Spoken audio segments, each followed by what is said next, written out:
It's Friday, everybody, and it is Amadeus, and I'm Jim, and we're here, and we got a whole bunch of stuff to cover.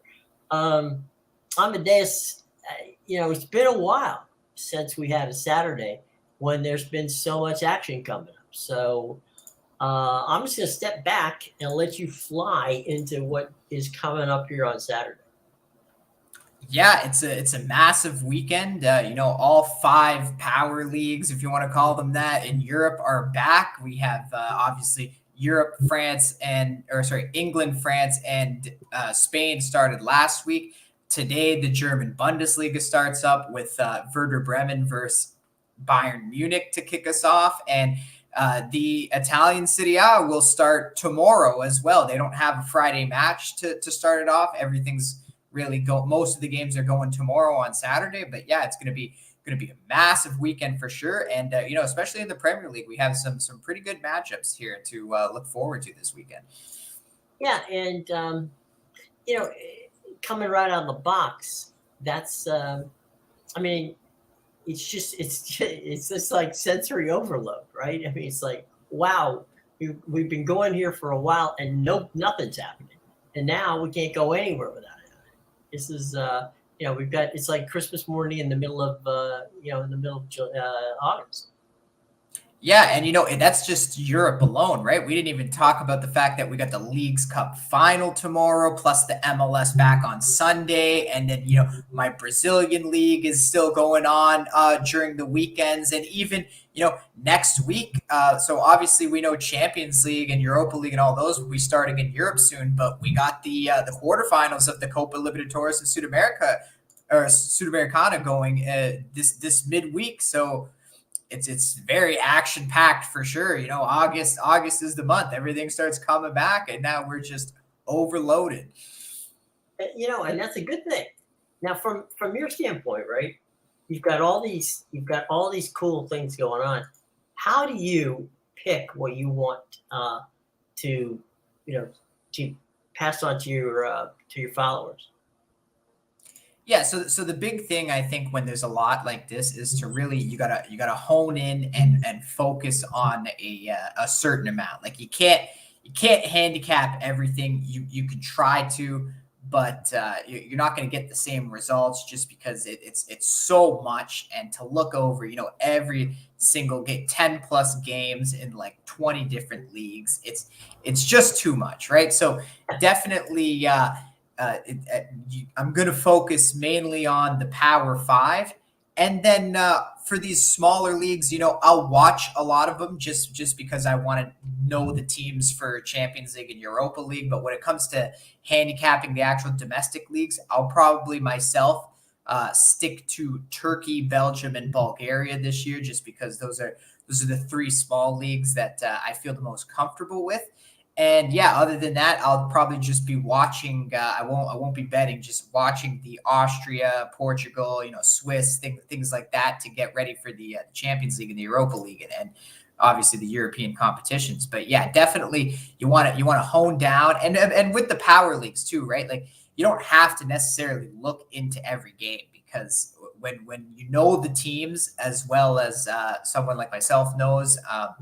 Obviously, if you follow and keep up and you have that knowledge, then it's very easy to go through the card and you can pick out games that, right? Like there's sometimes there's just teams where it's like, I want nothing to do with that game, right? Just skip on to the next one. And you can also kind of pick out the gems, right? Like you can see, ooh, that's a really good game.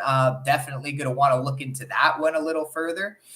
So that's mainly how I'm going to approach the season. You know, excuse me. The thing that I would think, and as someone who watches,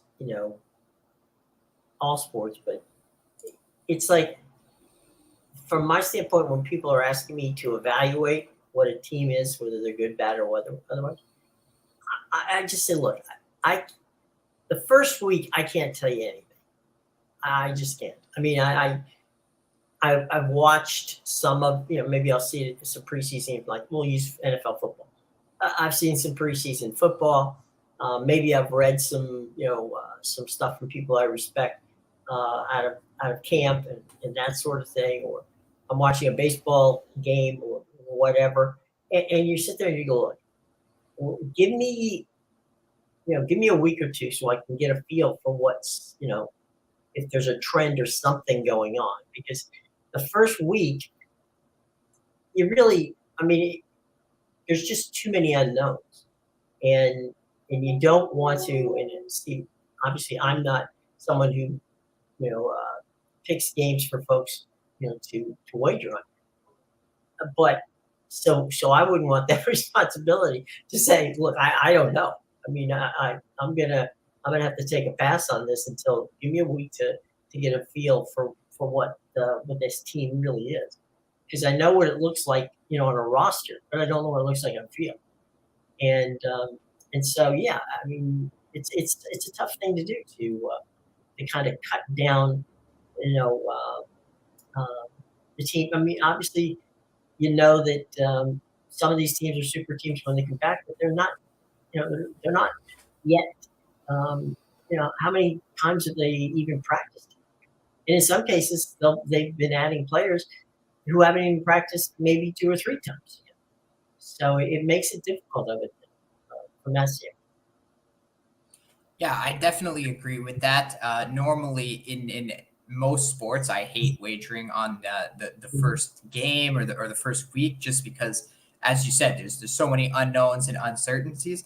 Now, soccer's a bit of a different sport, in my opinion, just because a lot of these teams, they play so many matches throughout the year, and then they play through the off season as well, and right, so they're signing new players, and they're trying them out with some of the experienced players. As we saw, these Premier League teams, they came and did the summer series. Now, not all the time you're going to get starting players in those games, but I think definitely from a soccer standpoint, I find it much easier to look at a team at the beginning of the season and say, okay, this is going to be a good team.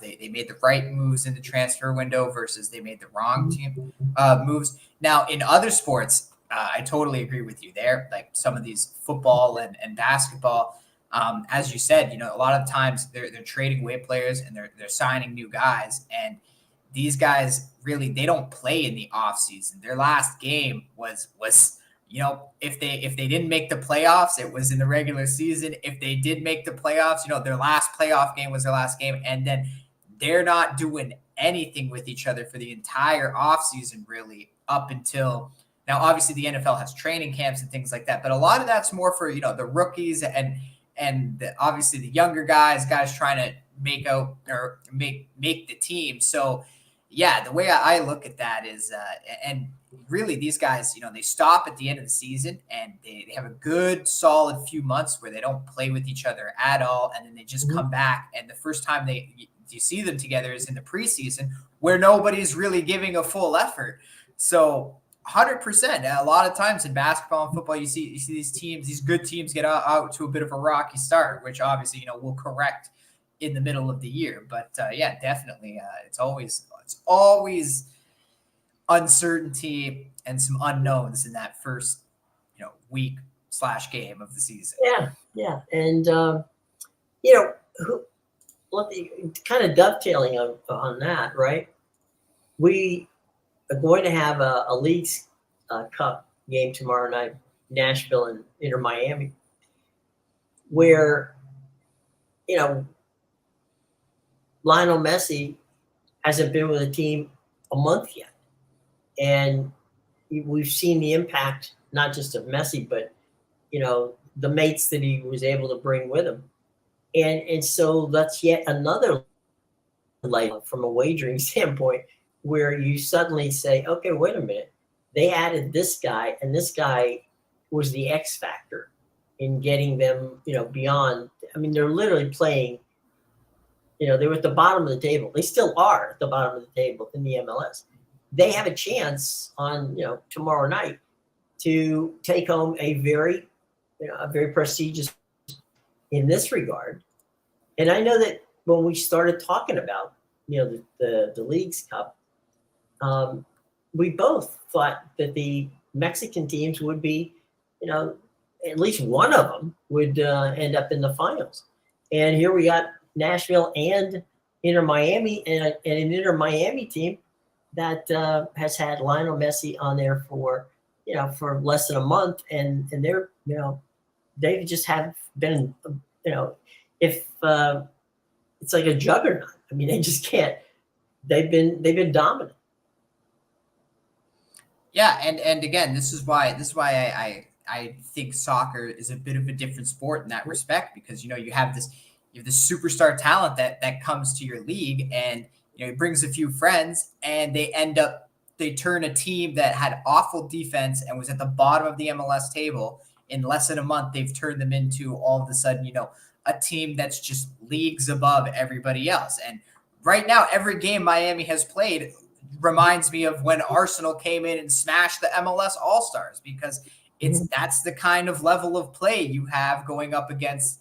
And obviously, we've seen it. We saw a not full starting lineup of Arsenal destroy what the MLS deemed a team of our best players in the league. So between that result and what Messi's doing over at Miami, I think it speaks volumes of the talent in the MLS. And that's why Messi's able to just come in, and in less than a month, they have the best team. Now, obviously, we know they're not going to win the Supporter Shield, because at this point in the season, it is way too late considering where they are. But could they slip into the 9th playoff spot if they continue to just catch fire in the MLS the way they have in this Leagues Cup? Absolutely, they could go on a run, and you could very well see Miami win the MLS Cup this year, which would be wild. That would definitely be wild to see it done. I know that I definitely think you need to consider them in the U.S. Open Cup. I know they're playing Cincinnati in the semifinal, but the fact that they got that far in the competition without Messi, and now he's going to be joining for basically this final stretch, just the semifinal and the finals. They got a dangerous team. They could come home with multiple trophies this year. Wouldn't that be wild? That would absolutely be wild. From your standpoint, as we get started here with all the different leagues, do you wait for a while before making any preseason predictions as to who your top 2 or 3 teams are, or is that something you feel comfortable doing just with your research? For soccer, definitely, I feel pretty comfortable with where I'm at now. It's very early in the season to call as well, but if you ask me, Manchester City is not winning the Premier League title this year, just from what I've seen in their first 3 matches. Now, they're a very different team when Kevin De Bruyne is not 100%, and I think they're a team where if he's a guy that's going to, because he's still dealing with a hamstring injury that really he picked up at the end of last season, and so he had all that time off in the off season to heal. And, he didn't play really in that Community Shield. He came in as a sub in that Community Shield match.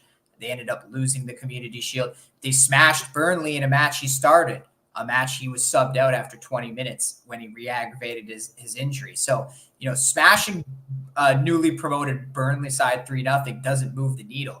I look at the way they performed against Arsenal in the Community Shield. That was a trophy they could have brought home with one match. Didn't do it. I look at the way they played Sevilla in the UEFA Super Cup the other day. That was a match they could have brought home a trophy. They brought it home. But, a 1-1 draw against the Sevilla side that got worse in the transfer window and really was one of the worst teams.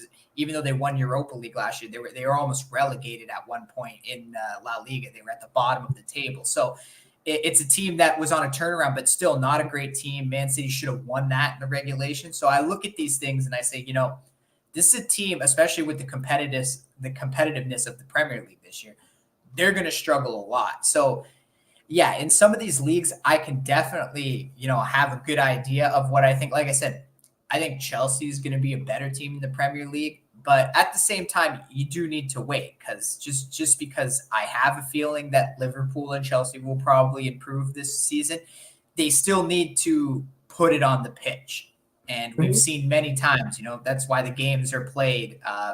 And because if it was up to the paper, we know who's winning, but the paper is not, set in stone.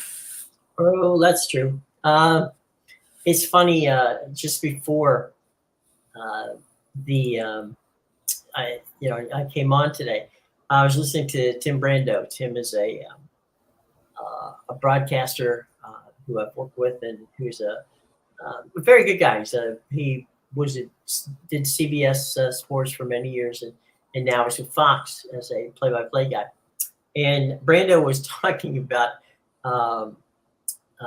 he was talking about college football, which he'll be starting here in a few weeks. And he was saying that he was asked about what he thought of the 20, the preseason 25 games. They might as well just rip it up and throw it away. He said, because he said, he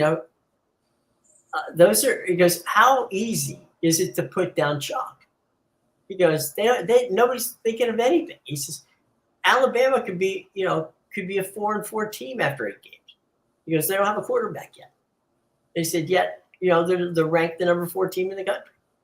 He said, Michigan still doesn't know what they're going to do. They're number 2. He said, I'll give Georgia for the moment, because there's no reason not to. But and I think the same thing happens in soccer and other sports, where the brand names get automatically, they just go like, okay, well, let's just put these guys in there because, well, they always win, and now, because of the parity in so many of these leagues, they don't always win.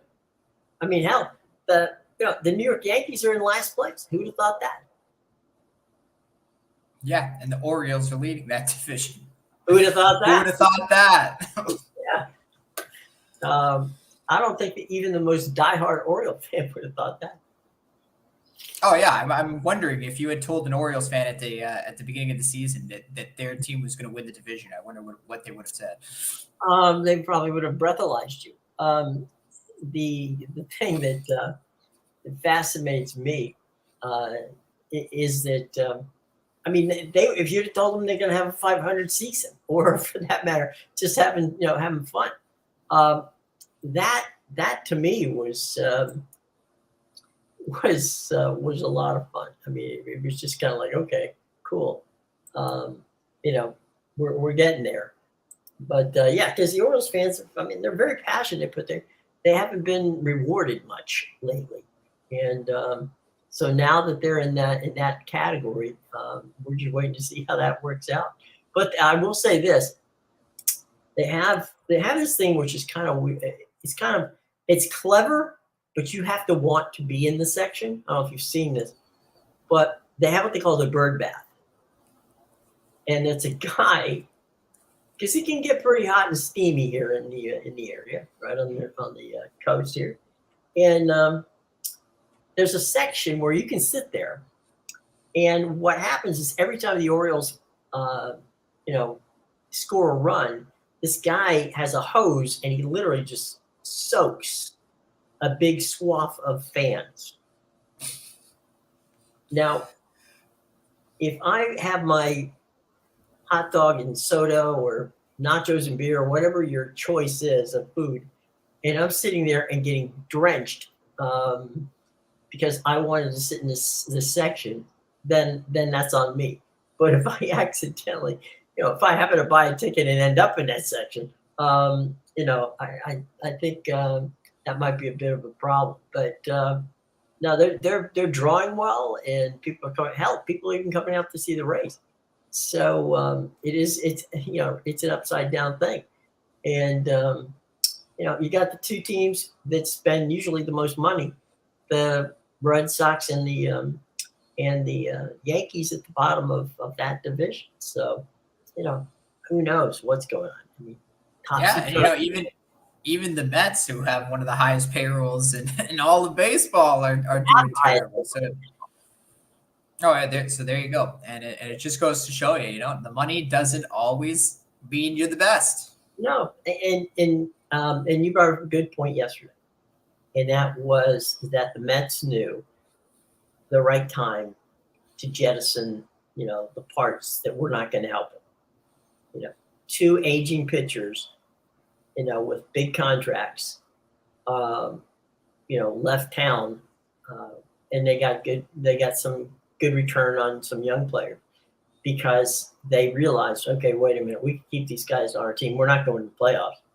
So why don't we jettison, Verlander and Scherzer and get something for them as opposed to keeping them Ohtani and not getting anything. So that was a very wise move on their part, and it won't. I mean, they got a lot of dead presidents there. There's a lot of money they still owe Verlander and Scherzer, but at the end of the day, their chances of getting back to winning are probably much better at that point. But it's been a crazy year because there are teams. I mean, the Dodgers, of course, are where the Dodgers normally are, but we've talked about some of those teams that have disappointed us, and there are many of those. Let's take a quick look, real quick. This is the NFL preseason games. I'm just putting them out there for the folks who want to know what's going on. Tonight, the Panthers and the Giants are going to play in New York. It'll be the Bengals and the Falcons. That game being played in Atlanta. Saturday night, we got a 1 o'clock game. It's on the NFL Network. This is the NFL Network triple header for this week, and that is 1 o'clock. You got the Jaguars kicking off at Detroit. You got the Dolphins at the Texans, and that's the 4 o'clock game on the NFL Network. The alternate game on the network, which will also be played later in the day, is the Bills and the Steelers. That game kicks off at 6:30 p.m. in Pittsburgh. Also, an NFL Network game, the Bears at the Colts. That's a 7 p.m. kick. 7:30, the Buccaneers and the Jets. 8 o'clock, the Patriots and the Packers. Also 8 o'clock, Titans and Vikings. Also 8 o'clock, Chiefs and Cardinals. Your Cardinals are get to go to the Chiefs come to play them in the desert. You've got an 8:30 game with the Broncos and San Francisco to play the 49ers. The Raiders are at the Rams in LA. There's probably going to be more Raiders fans in SoFi Stadium than there will be Rams fans. And the fourth game of the day on the NFL Network is going to be the Cowboys at the Seahawks, and that's your Saturday list. Sunday list, NFL Network 7:05 kick. Saints at the Chargers. So basically, SoFi is going to be busy this weekend. And Monday night on ESPN is the first Monday night preseason game, and that'll be the Ravens versus the Washington Commanders. So that's your preseason action as we know it for this week. So there you go. A lot going on there. Today we have one game underway, by the way, in Major League Baseball, and it's top of the first. Kansas City Royals are in town to play the Cubs. Everything else, there's a 4:10 game today because it's a doubleheader between the Tigers and the Guardians. Scoble is pitching for Detroit. Williams is pitching for Cleveland. That's in game one. Game two, the Tigers have Manning on the mound, and Curry will get the ball for Cleveland. 6:40 games tonight. Blue Jays Reds. That's an Apple TV game. Phillies and Nationals. That game is in DC, and it's a 7:05 first pitch.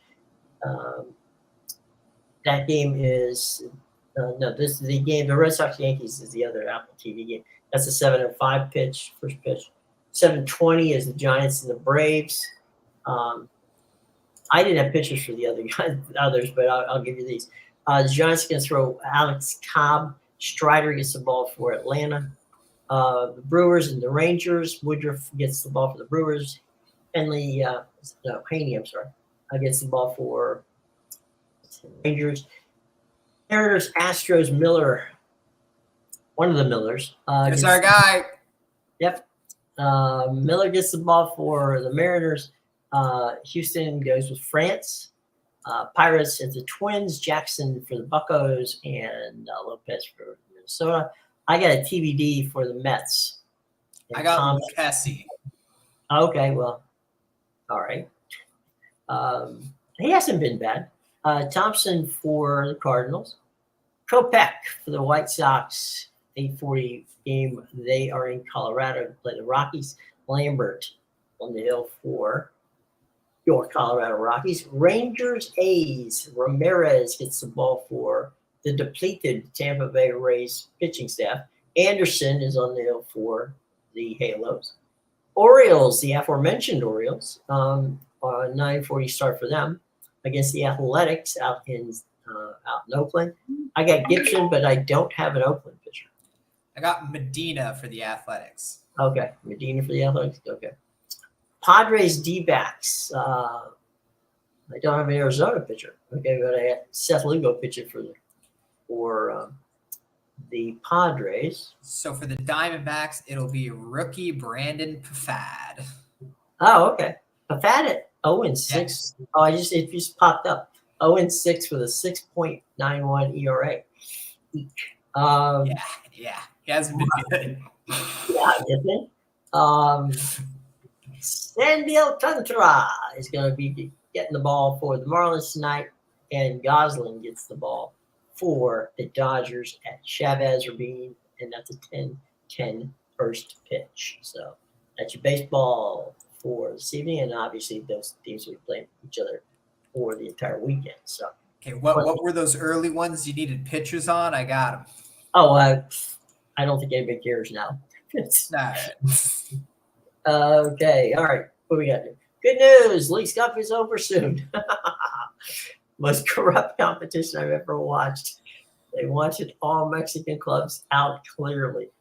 Yeah, Foxy, don't even get me started on that.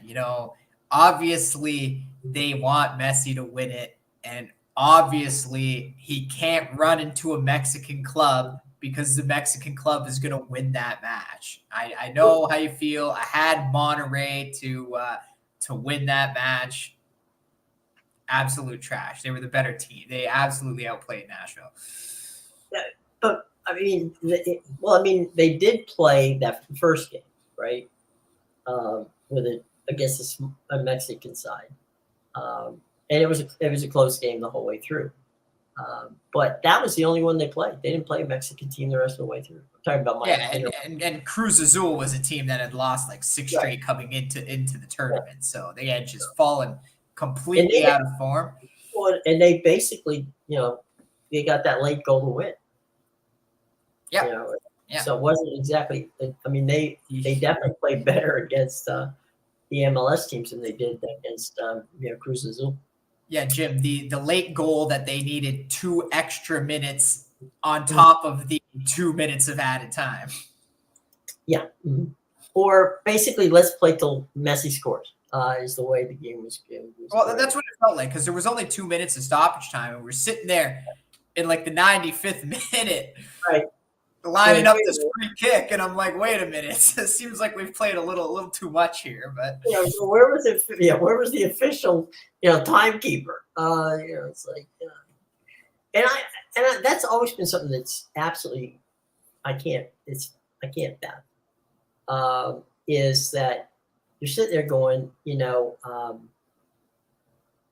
it's just a situation where you're sitting there going, wait a minute, who is? I know he's keeping the time, but how can the clock say 6 minutes of stoppage time, and 9 minutes in you're still playing? It's like it doesn't. It's like if the referee doesn't, know that 6 minutes, maybe he should start his watch again at 6 minutes, or what it is. But or maybe what about it? What would it be like if, like in basketball or in football or or in hockey, where you actually have a clock ticking down the time? Would that work in soccer? I don't see. That's the thing is, I don't know if they would ever probably entertain that thought. Basically, it's more equivalent to if you took the NFL, Mm-hmm. how the clock runs during, like, I know it stops sometimes if the ball goes Sure. out of bounds. There's different rules, but let's just say that as the clock is running, before the quarterback snaps the ball and he's running the time down, basically it's, imagine if they added up all that time and decided to throw it at the end of the NFL game. Yeah, that would be weird. Yeah. And, a lot of the time when they calculate the time in soccer, first of all, I'm desensitized to it at this point because I see it all the time where it's like 6 minutes. So you're used to it by now. Where it's like 6 minutes, the match is tied, the home team is pressuring, and we're in like the 9th minute because they've hit like 3 posts already, and the ref is basically just saying, score a goal already and I'll end the match. So it happens, really, it happens all the time. It's a tough one. Obviously, the Premier League is trying to tackle the time wasting this year the same way that the FIFA World Cup was doing it. So that's why so far in that first week of Premier League, we've seen a lot of like 9-minute stoppage time, 10-minute stoppage time.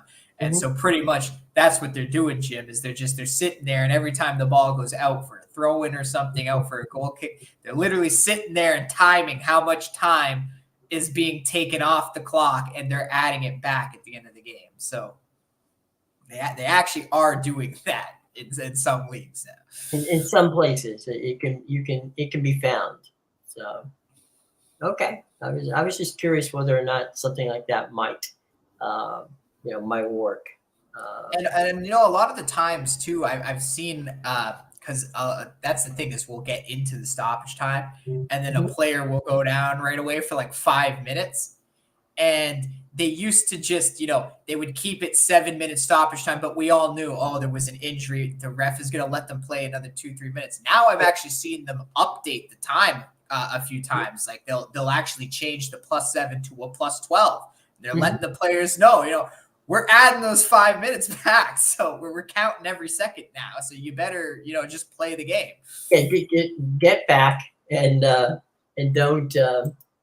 It's one of those things where you get back and the official's going, you can lay there for 3 minutes, but I'm adding it all on. So. Yeah, pretty much. They're sitting there with the time, with the stopwatch now. Right. Like, all right, as soon as you get up. Yep, I'm starting this clock. I don't care what you do. But yeah, it's been a very weird situation in that regard. From how from how you figure out how the end of the game is, but it seems to me, at least from what some of the things I've seen, where you're just sitting there looking and going, wait a minute. A team will be charging, for a potential tying goal or winning goal, right? And if for some reason the keeper stops it or it gets, the guy takes a shot and goes over the goal, it goes, off the pitch. Then the next ball, is the ball, the ball's kicked down the field or the keeper goes and punts it down the field. Basically, they, that's when they call the game. They don't usually call it when somebody is, mounting a charge on a potential score. Yeah, and you know what? That a lot of that. I'm okay with that. By the way, I'm okay with that. I mean, that's like okay. Let them have that minute. Yeah, 100%. But it's all up to the ref as well, because I've seen a lot of times where a team will be doing that. They'll pressure, and then they earn a corner kick, and the ref is just like, "Screw you guys, this game's over. No time for the corner." Like, what? Yeah, and the players always complain.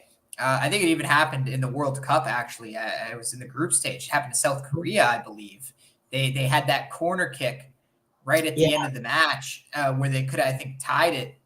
I'm not sure if it was against Ghana or Portugal, but yeah, they were absolutely livid that they didn't get that corner kick, because I think the ref even called it like 5 seconds before the actual stoppage time. So there was plenty of time to take the corner kick. So it's all discretion of the ref. Right. And speaking of which, we didn't get to um, it. Is I don't want to preempt your picks of the weekend, but is one of your picks of the weekend going to be the Women's World Cup champion, or is that something that you're not getting into? You know what? I probably won't have a play on it just because I gave out Spain to win the World Cup or the Women's World Cup in an article. So just you So know, you're sticking with them?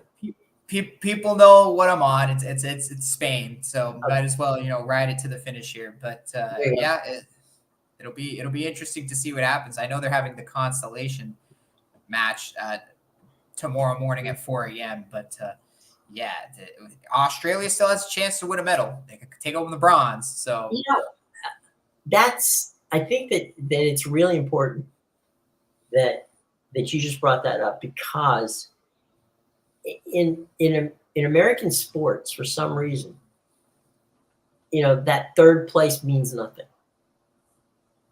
But in every other country, to make the podium, as it were, is so important.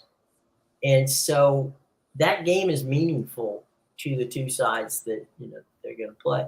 And you got to think that if Australia could pull off a win there, that would be icing on the cake for them.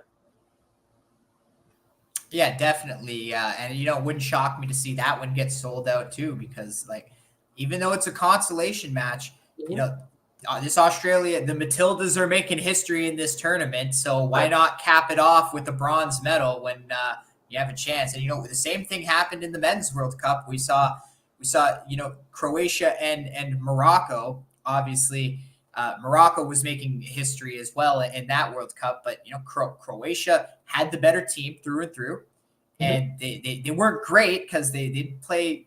They were good in the World Cup, but their attack really struggled. They did play that more defensive style, and they were very good defensively.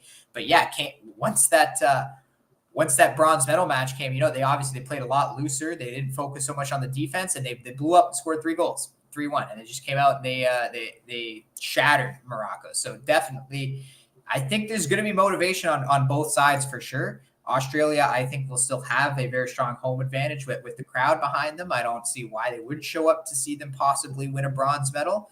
And yeah, so we'll see. Sweden is a very good team, but we'll see how it goes. Yeah, and there's a lot of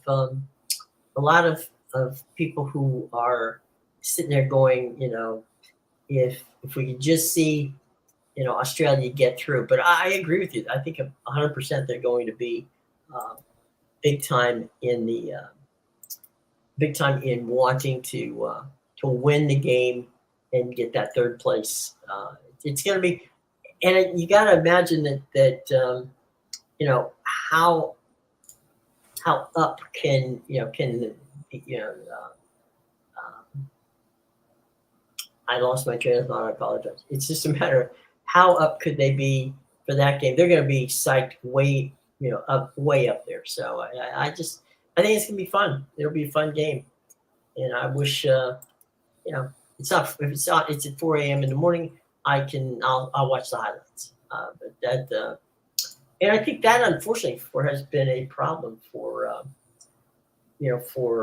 what's going on in viewership. The U.S. got some good numbers, but then it kind of fell off the radar once the U.S. came out, and so these games have not drawn as well as they should have. Yeah, definitely. Well, like I said, we'll see what happens. That one's at 4 a.m. in the morning, so if you want to get up and watch the bronze, it's there. It's there to watch. There you go, and we hope that you take the time to you're up in that. If you're an early riser, it certainly doesn't hurt to do that. It's a Saturday, maybe you can catch some sleep. There's not going to be, of course. Then again, a lot of these Premier League games start early as well, so you could, not 4:30 early, but by the time the Women's World Cup is winding down, you can be starting to watch something else in the Premier League. Yeah, definitely. That 4 a.m. match will probably finish by 6, and the first Premier League usually kicks off around like 7:30. But there are other European matches that go off at 6. I know Turkey has some 5 a.m. matches, so you can definitely if you wake up for that 4 a.m. There's tons of soccer to get you all the way through. And then obviously, there's North American soccer as well in the afternoon with the Leagues Cup final, and the Brazilian goes all the way to 8 o'clock at night. So yeah, you could literally have a 12-hour day of soccer. Well, I think the Leagues Cup, I think that starts at 9. Yeah, that's there's I actually am not sure. I haven't checked when that one starts, but Here, I will check real quick, but I'm almost positive. I thought I saw the two matches. They were having the consolation match at the same time, though, which didn't understand. I didn't understand because nobody's gonna watch Philadelphia Monterrey if Messi's playing at the same time. Right. That makes no sense. Then again, we're not in charge. Okay. Leagues Cup finals. Okay, so they're not at the same time. Actually, I think I have it here. Oh, you have it? Yeah, so I think it's 6 o'clock for the Philadelphia Monterrey consolation, and it's 9 o'clock for Nashville. It's 6 p.m. Philadelphia, Montreal. I'm sorry, Monterrey, and then the champions at 9 o'clock. So there you go. That's your soccer for the. So yeah, you could have you could watch. You could start at 4 a.m. You can watch the Premier League. You can watch some games in the afternoon. Maybe switch over and watch a little preseason football or some baseball, and then catch up again with Philly Monterrey at 6, followed by the Messi show at 9. So that'll take you all the way up to almost midnight. So you can plan your day and not and sleep all Sunday because you'll need that. You'll need to rest after that. But yeah, it's pretty good deal. So let's what do we have? Foxy got something for us here. Spain and England to win the women's biggest payout for Spain, but obviously hope England wins. Why is it a bigger payout for Spain? They were the bigger dog at the beginning. Oh, I'm sorry. He's talking about, and I was in the amount of cash that each team received. I was in the wrong part of what we were talking about on that one. Yeah. No, he obviously wants England to win because he's English, but if Spain wins, he's cashing a larger bet, so he's happy about that. He can buy his English friends a pint. Exactly, it's a win-win for Foxy. Well, you're on Spain too, so England. England is. Yeah, very I know. good. Rye Cave is also on Spain. He tailed me on that Really? one. So yeah. So I mean, hey, if Spain wins, me, Rye Cave, Foxy, we're all cashing here. So I'm hoping for a Spain win here in Women's World Cup. There you go. I mean, that good on them. It's just like let everybody on Spain. Let's take it down. All right. So there you go. All right. Cool. Let's talk about where we can find your content, my friend. Yeah, you can get my plays at bigal.com and pickadvisor.com. I have 8 plays up today, 4 in the MLB. I have 2 in the Copa de la Liga for Argentina later. And I also have 1 in the Premier League that's about to start and 1 in the Liga 1, which will start in 15 minutes or so. Okay, cool. Well, and they all can be found in the show box below. So, check it out, my friends. Check out his stuff right there. Well, tell you what, we've had a fun Friday, and we'll be back again on Monday. Hope you all have a wonderful weekend. Hope you all are smart enough to follow my friend here and take Spain, and then check out his other picks so that you, Foxy, and the rest of the world can have a nice and profitable weekend. So until that time. Any last words, Amadeus, before we get out of here on a Friday? Oh, in the great words of Rye Cape, let's cash some tickets.